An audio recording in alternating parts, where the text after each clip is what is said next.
Hello, welcome to the first CSM 3D training module.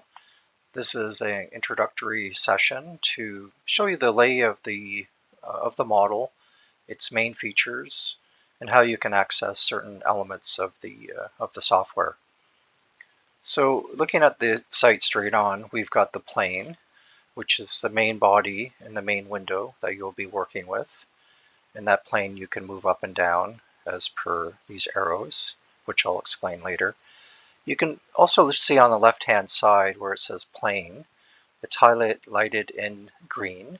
It's also highlighted in green along here. So anytime you see a green highlighted area on the left-hand side for any of the assets or in the window workspace itself, that's green. That means it's an active asset for you to look at and maneuver.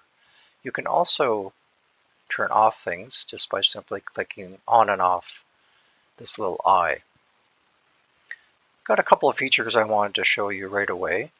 Up in the very top, this is the camera angle and camera views. So you can move your plane and object around in terms of how you see it, either side view, beneath, or on the top view, just by moving these arrows around.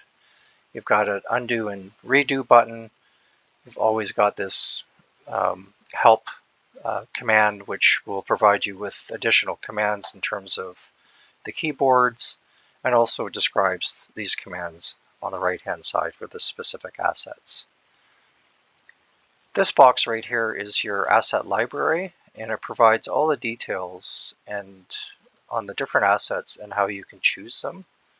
And you can go through on this one, the buildings. These are the contaminants. This is geological layers and materials, landscaping types and materials, mining assets from open pits to waste ponds to the head frame, monitoring wells, boreholes, different structures and tanks, etc., surface water features, and trees, etc. So if we go up to buildings, for example, and we click on residential, so your little residential building shows up over here. If you go over to here, these are your active assets that are now in play in terms of your model and in your plane. Again, if you don't want to see this asset, you simply turn on and off as you wish. Here, when you have multiple different assets that you want to view, you can get into the library of each of them and toggle on those, and it will show you exactly which assets you have that are in play right now. So right now we just have the home asset in play right now. On the right-hand side is where you're going to have specific instructions for either the model itself or the assets as well. So on this one, this is positioning. You can turn this back and forth. You can rotate your asset, and you can also scale it. And you can scale it two ways, either by toggling on these specific toggles, or you can also scale it based on here. So these three on this side can be used for all your different asset maneuvering across the planes.